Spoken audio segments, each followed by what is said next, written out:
of many economies globally as they are driving innovation, job creation, and economic development. More so, they are also very important for the South African economy as they actually make a huge contribution to the economy, and they drive jobs. And the national development plan themselves actually aims to create about 90% of jobs in South Africa through small and medium-sized enterprises. At the same time, this sector that is so important to the economy globally and to the South African economy is facing significant systemic challenges. And these challenges is actually, we've actually seen how much these enterprises have not just stagnate in like in the recent years. We've actually seen that most of them actually fail. And like in the case of South Africa, about 50% of small and medium-sized enterprises fail like in the first year. That number goes up to 70% in the second year. In the first 10 years, up to 80% of them actually fail. So the question now becomes, what is actually stopping the growth and sustainability of the small and medium-sized enterprises?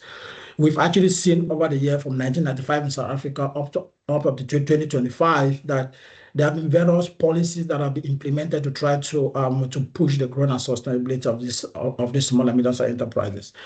The most recent one being the one that was implemented in February 2025, where there were a series of policy proposals in there on how to really push and drive the sustainability of small and medium-sized enterprises. And we actually saw that as, okay, we've actually seen these policies over the years. They have actually implemented them, but to a larger extent, we've not seen the results. So we see good policies on paper, but we don't see them reflected in the sector. So we decided to kind of analyze a few of these policies to see if there are any, what are the intended and unintended consequences of some of these policies. And we've actually seen that these policies actually are trying to address some of the issues faced in the sector. One of which is access to finance. We've seen the issues of finance among small and medium-sized enterprises being top of the list in terms of challenges that are facing. We've seen market penetration also being one of them, infrastructure, education and training, corruption and capacity building. All of these are actually addressed in this policy, but like in this policy document. But we've also noted that some of them actually do not address the systemic challenges that are actually involved in the sector. Often I'm targeting quick fixes and not really looking at the root causes of the problem. We've seen that the policies often overlook the complexity. It's a sector that is quite complex. It's a sector that is important. We've had arguments that the government should stop focusing on small and medium-sized enterprises and start looking more on startups. So the question is, at times there is this confusion between what's a small and medium-sized enterprise and what's a startup. That's actually not addressed here, but those are some of the issues. But these policies, we've seen that they actually offer quick fixes in the past. So we wanted to analyze the current policies that were implemented here to kind of see, do they actually address the systemic challenges in the sector? Do they address the root causes of the sector? So we decided to use systems thinking, of course, specifically the dynamics, where we are looking at the patterns of behavior. We are looking at the entire system, not just part of the system, but the entire system itself. And we decided to focus on system archetypes, which are actually diagnostic tools that actually allows us to look at the root causes of systemic problems and not just the symptoms, which is what most of these policies have actually dealt with. Symptoms of the problem and not the root causes of the problem. In doing so, we actually chose 4 archetypes: fixes that fail, shifting the belt burden, eroding goals, and growth and investment. We did so because we actually targeted four main policies from this from this list of policies that have been implemented. We decided to choose these four because they kind of we kind of saw a pattern in some of these policies. The very first one that we actually addressed in the that we actually looked at in the study was the government actually trying to come up with some sort of subsidized startup capital and subsidized interest rates.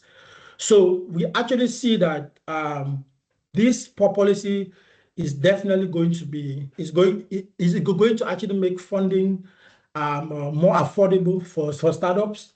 It's going to drive growth in the sector in the short run, but in the long run, we kind of see that it's going to drive some sort of small and medium-sized enterprises are going to start depending on some of these policies, which is kind of going to lead to some sort of capital dependency.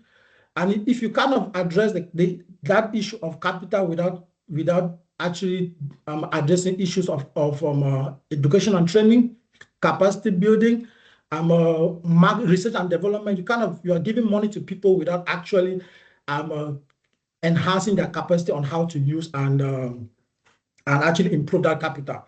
So in the long run, we kind of see that that capital dependency is going to reduce private sector incentives. It's going to lead to misallocation of capital. These are some of the issues that we'll actually see a growth like in the beginning, and in the long run, we are saying that if this policy is not properly implemented, it's not actually if they don't address the root cause, we are going to see that we are going to see an initial increase, which is the intended consequence of this policy, but in the long run, we are going to see that it's going to have unintended consequences on the sector. The second one we decided to look at is the issue of late payment. We've seen that small and medium-sized enterprises actually struggle when they actually do business, especially with government entities, and they don't get paid. So the government is coming up with a regulatory policy where every person is actually complied or obliged by law to pay within 30 days of a service or a product being rendered. This is great, but it's going to increase bureaucracy and gaming of the system. We're going to see a system where most of these large corporations in our analysis are going to stop dealing with small and medium-sized because now there's so much pressure to actually make payments and make payments on time. We know most business entities actually work on buying stuff today and paying tomorrow. While while we see the benefits of this policy of actually implementing this policy, we also see that in the long term, this is going to definitely lead to unintended consequences on the sector. The next one we actually looked at is the government trying to increase insurance uptake among small and medium-sized enterprise, which is a great initiative because most small and medium-sized enterprises, according to data and statistics, do not uptake insurance in the business. That could be due to so many factors. But those so many factors, I don't think were actually factored into this policy because one of it is affordability. What is not addressed in this policy is the aspect of affordability. So the government is trying to actually promote insurance uptake, but without actually addressing the issue of affordability among small and medium-sized enterprises, without actually addressing the issue of trust.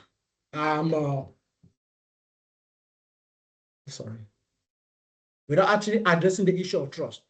Definitely, these amongst other factors that have not been addressed in this policy, we are going to see that even though it's going to have like a beautiful policy on paper, but we don't actually see the value of this particular policy if the root causes that is stopping small and medium-sized enterprises from actually obtaining insurance are not addressed.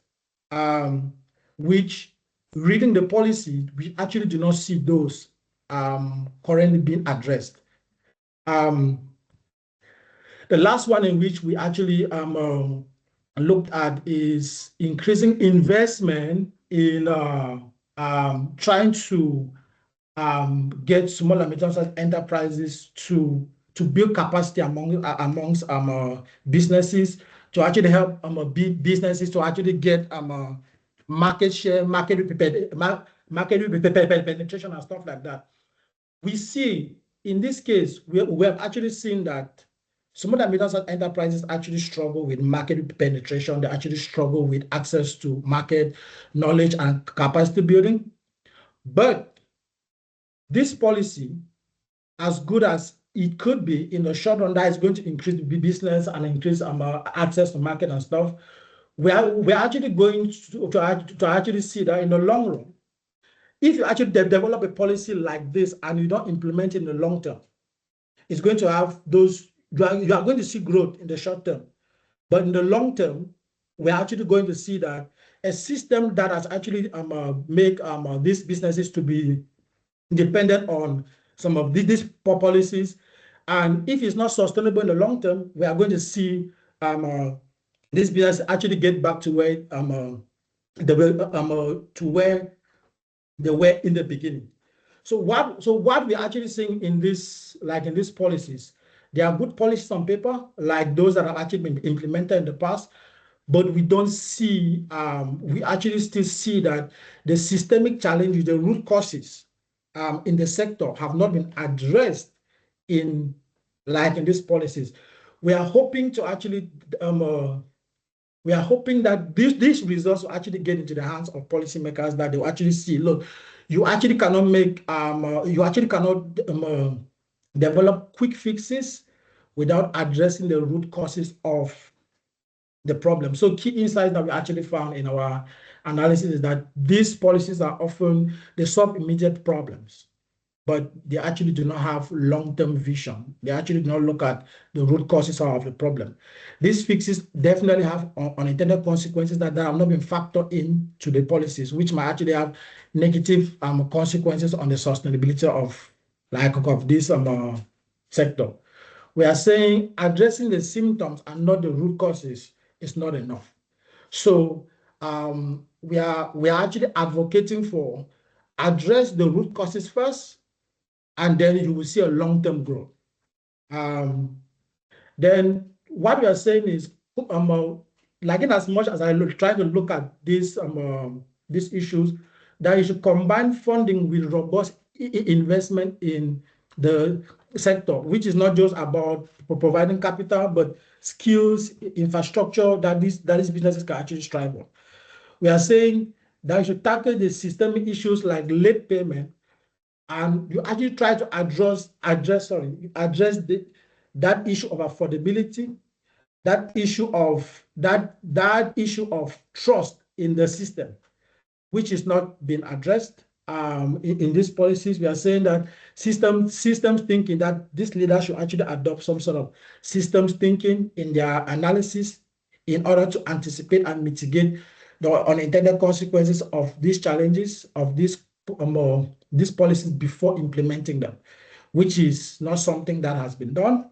So at this stage, we're actually looking for some sort of feedback on these key policies that we have selected from a bunch of other policies. Do we actually, have we actually touched on the key issues that are actually in these policies? And if we haven't, what else can we do to actually make sure that we actually do a proper analysis that will actually inform policy at the end of the day? Because we want to ensure that this study informs some of the key policies. Thank you very much. Thank you, Dr. Yong. I believe it was also a great presentation.